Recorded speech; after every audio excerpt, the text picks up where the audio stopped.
이제 너무 급락을 하고 있으니까 이거를 어떻게든 이제 살려보겠다고 지금 하고는 있지만 이거 가지고는 아직 제가 봐서는 시장을 돌리기까지는 금방 그렇게 돌 수 있는 상황이 아니라고 생각합니다. 저는 오히려 그 시장이 뭔가 조금 이 충격파를 완화할 수 있는 조치로 생각하기에 저는 골든타임을 좀 놓쳤다고 생각을 합니다. 거기서 DSR을 풀게 되면은 일단 뭐 다 아시겠지만 뭐 바젤3나 IFRS 그 기준에 어긋나기 때문에 대한민국 진짜 문제 생깁니다.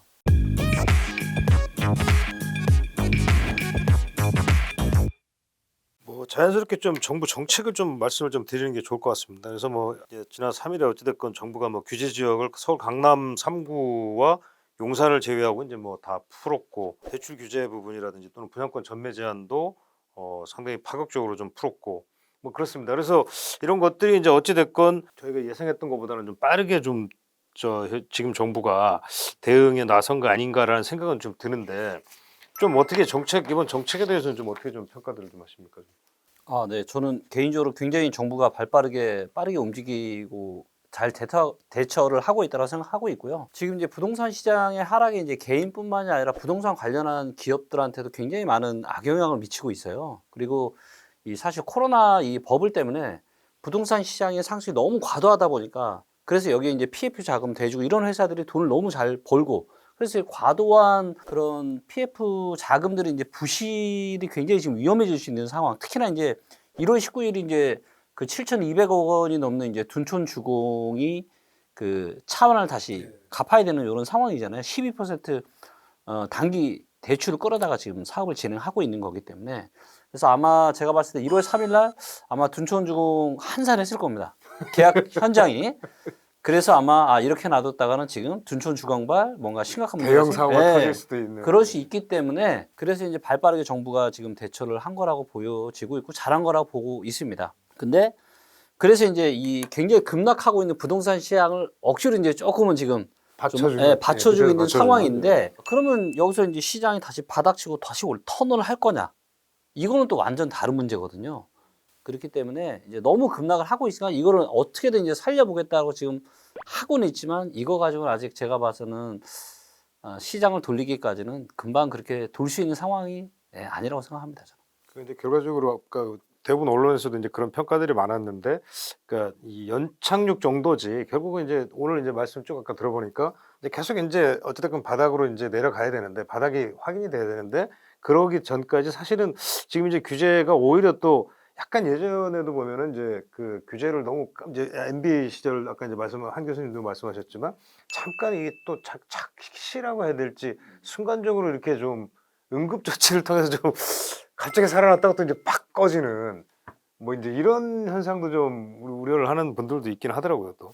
그래서 그게 좀 아쉽더라고요. 짧게 말씀 올리면 너무 많은 게 나오니까 금세 살아날 것 같은데 좀 아닌 것 같다 이렇게 좀 헷갈리는 지금 상황이 됐거든요. 시장이 다들 그 다주택 자산가들도 은행 가보니까 대출을 정부에서는 풀었지만 막상 가보면 은행 자체 심사에서 좀 막히는 이런 현상이 있고 전매 제한이나 이런 것들은 분양 현장에 분명히 도움이 돼서 우리 대표님 말씀하신 것처럼 연착륙에 분명히 도움이 됩니다. 하락폭이 너무 급하면 뭐 경제 좀 좋지는 않으니까 그건 좋은데 이제 균형 감각이 좀 없었던 것 같아요. 정책 자체가. 왜냐하면 무주택자나 서민들의 어떤 비율을 따진다라면 이 대책에 어떤 적응할 수 있고 시장에 들어올 수 있는 분들은 자산가들이거든요, 대부분. 그럼 물론 이제 처분 의무 금지라든지 뭐 폐지라든지 뭐 전매 제한 폐지는 청약자들한테 도움이 돼요. 근데 그 청약자들한테 도움이 되는데 분양 가격이 조정되지 않은 상태에서 그 제도는 건설사한테 더 도움이 되지 수분양자한테 도움이 되는 건 아니거든요. 그러면 이왕이라면 정책에 대해서 제가 말씀드리고 싶으면 분양가를 최대한 수요자들이 접근할 수 있도록 최대한 건설사의 이익을 최대한 더 이렇게 확인하고 조율하겠다라는 멘트나 어떤 지침이 있다든지 또 아니면 취득세 감면을 좀 보조하겠다든지 이런 쪽에 균형 감각이 같이 들어갔다면 아마 이번에 제가 아는 이제 주의 하고 이제 객관적인 분들한테 여쭤보니까 좀 치우쳤다라는 건 다 인정을 하더라고요. 그래서 정책 방향이 거시적인 면에서는 다 인정하는데 미시적인 부분에 들어오니까 약간의 편향된 정책이었다라는 게 이제 중론이에요. 제가 볼 때, 제가 보는 견지에서.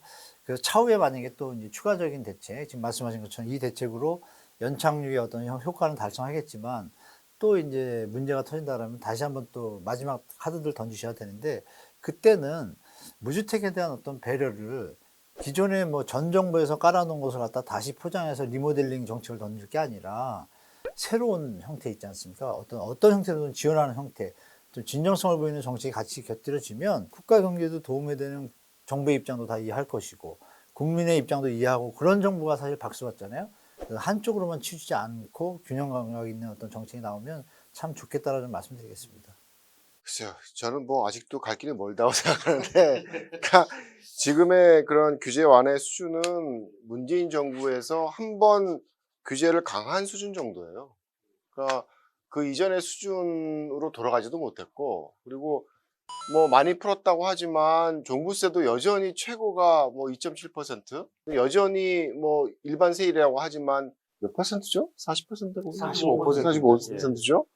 그러니까 이게 사실은 어느 나라든 가장 우리가 갖고 있는 그런 뭐 정서적인 그런 뭐랄까 문제점이든 어쨌든 이 다주택자에 대한 굉장히 지나친 그 죄악시하는 그런 사회적인 분위기 자체 갖고 오는 우리가 겪어야 되는 고통이 너무 커요, 사실은. 그래서 어느 나라든 마찬가지입니다. 어느 나라든 민간 임대사업자 역할을 하는 다주택자가 분명히 있고 그들의 역할을 인정해줘야 되는데 그걸 빼버리면 시장에서 움직여가는 찹볼을 다 때려놓고 니들 살아가라는 거예요.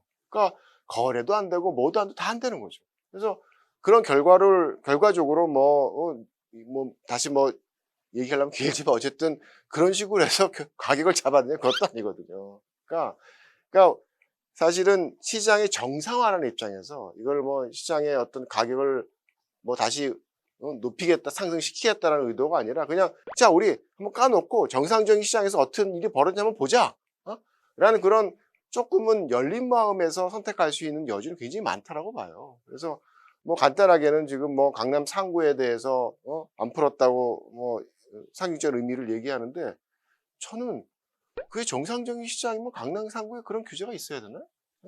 그러니까 제가 항상 걱정하는 거는 정말 딴 거보다 저는 거래가 안 된다는 게 굉장히 큰 문제점이고 그래서 이번 뭐 정부의 정책이 갖고 있는 그런 여러 가지 문제가 과연 우리 모두를 위한 게 아니라 특정 계층만을 위한 것이냐라고 물으면 저는 아니라고요. 그냥 그들이 할 수 있는 사회적인 긍정적 역할을 조금은 더 인정해주는 정도 수준의 선택이었다. 그리고 국민적인 정서에서 굉장히 반감에 대한 부분을 인지하고 있었음에도 좀 뚫고 나갔다라는 그 부분은 저는 박수 쳐주고 싶어요. 그래서 언젠가는 변해야 되는 정서적인 변화이기 때문에 그 부분을 시도하고 있다는 것 자체에 대해서 좀 점수를 주고 싶고 계속 보겠죠. 뭐 이게 어디까지 가야 될지. 네?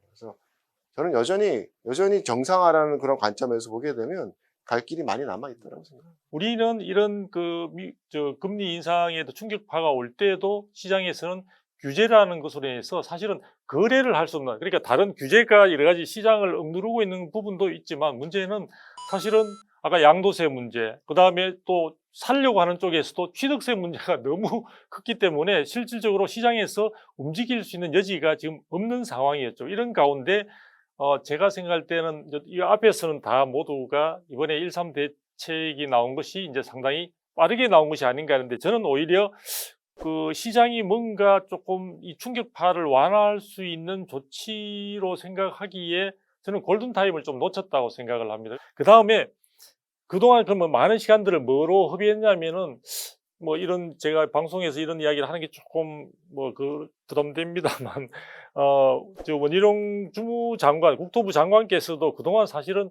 가격대가 이런 좀 버블이 많이 끼었다는 버블 논란에 굉장히 함몰되어 있지 않나라는 생각이 들어요. 그 시간에 사실은 서민들이 어떤 선택을 자유롭게 할 수 있는 기회를 제공할 수 있는 제도 개선에 좀 더 고민을 했었으면 하는데, 그리고 이번에 나온 1.3 대책 등을 통해서 지금 많은 것들이 규제가 완화되는 부분들이 나왔습니다. 가장 규제 지역 그 해제 부분은 가장 큰 포인트라고 볼 수 있는데요. 그럼에도 불구하고 저는 예를 들면 분양가 상한제가 폐지된 게 아니거든요. 분양가 상한제의 지정 지역을 이번에 상당 부분 해제를 한 겁니다. 거의 대부분 해제를 했죠. 그러니까 적용받는 지역이 없다는 것이지 분양가 상한제가 민간 택지에도 여전히 향후의 상황에 따라서는 다시 한번 칼날을 들이댈 수 있는 제도는 살아있다는 거죠. 살아있다는 거고, 지금 이제 대출 부분과 관련해서도 많은 이제 굉장히 도움을 줄 수 있는 그런 어떤 방안들이 나왔습니다. 이게 특례 보금자리론 아까도 나왔죠. 그 1년간 한시적으로 하면서 그동안에 안심전환 대출이라든지 뭐 보금자리론이라든지 가지고 있었던 한계들을 많이 풀어서 이제 이번에는 한다고 했는데, 그럼에도 불구하고 지금 여기 그 특례 보금자리론이 이자 이율 자체가 4% 이상입니다. 한 4에서 5% 내외 정도로 보고 있는데요. 제가 볼 때는 특례라는 말을 붙이기에 금리 수준이 부담이 저는 만만치 않다고 생각이 듭니다. 자, 이럼에도 불구하고 또 대출과 관련해서 이제 상당 부분이 지금 이 특례 보금자리론은 DSR이 적용되지 않는데요. 상당 부분에 지금 많은 규제 완화가 되었음에도 불구하고 금융의 부실화를 막기 위한 DSR, 즉 총부채 원리금 상환 비율이 여전히 다른 여러 가지 대출 상품에는 적용이 되고 있다는 겁니다. 그러니까 상당 부분 정부의 대출 완화 조치에도 불구하고 그 대출을 받을 수 있는 기회들이 어느 정도 지금 또 제약되고 있는 부분들도 여전히 일부분에서는 있다. 그래서 그런 점에서 본다면은 향후에 있어서도 이런 부분들이 좀 더 정비가 되고 시장 상황에 따라 더 보완 조치가 나오겠지만, 지금 이것으로서 시장에 줄 수 있는 정부의 모든 하나의 시그널로서의 대책들이 다 나왔다고 정부가 생각하면 안 되지 않을까. 근데 소장님 말씀에 좀 다른 의견 드리고 싶은데요. 대출을 풀어가지고 하는 게 서민들한테 도움이 되나요? 대출을 할 수 있는 이자가 기회를, 이렇게 비싼데? 아니 그러니까 제가 이야기를 했잖아요. 기회를 많이 열어주는 것뿐만 아니라 예. 저는 아까 특례 보금자리론 부분에 있어서도 저는 금리를, 제가 생각하는 금리는 그렇죠.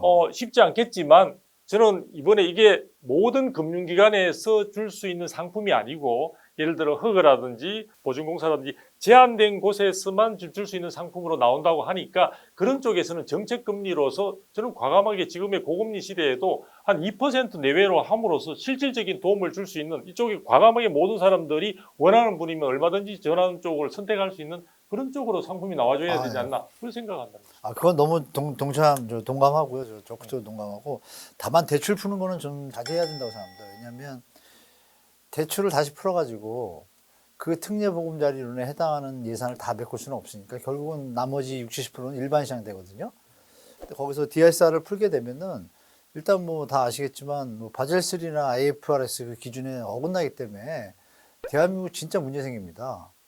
대출로 이 집값을 떠받치는 상황밖에 안 되는 거예요. 마른 서민을 위한 건데 그 금리를 2%, 3%로 못 준다라면 대출을 풀고 DSR을 푸는 거는 그건 제가 볼 때 좀 위험해 보여요. 왜냐하면 현재도 가계부채가 심각하다고 경고를 12월 14일 IMF에서 경고받아. 그것도 뭐 8번째 받은 거예요. 그 전 세계적으로. 그리고 저기 어디죠? 이코노미스트에서 대문짝으로 일면에다 5월 22일로 격해 작년.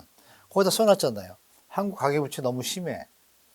일본은 뭐 기업부채였는데 한국도 만만치 않아. 터질 것 같아. 일본하고 거의 시물러. 거의 똑같다는 거예요. 터질 거 준비해라. 게다가 한국은 전세대출 레버리지가 더 있어가지고 또 뒤에 히든 요인까지 있다. 그게 이제 메시지가 뭐냐면 조심해라는 얘기잖아요. 그러면 전 세계 사람들이 일부러 저희를 비난하려는 것도 아니고, 그리고 가계부채에 대해서 심각하다고 하는데 현재도 지금 가계부채가 문제 있어서 정부에서 특례 보금자리론으로 구제해 주려고 하잖아요. 근데 여기서 만약에 이제 소장님 말씀대로 대출을 푼다. 말씀대로 2%면 인정하겠어요, 저도. 근데 정부가 그걸 감당할 수가 없잖아요.